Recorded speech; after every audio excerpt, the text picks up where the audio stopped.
donut. Donut kati yam chawne.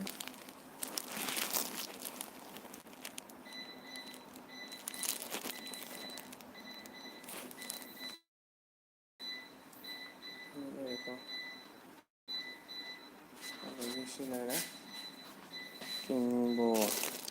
Kimbo phải chảo nó sai sai.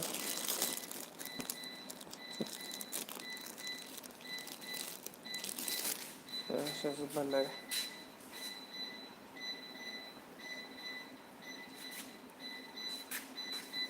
Bạn phong phong sao ạ?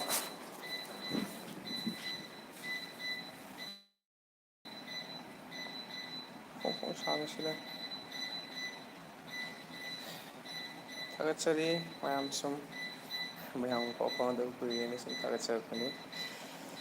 Sang ko na lagi na siya pagawin ni sa pagawin sa pagawin na ako from there.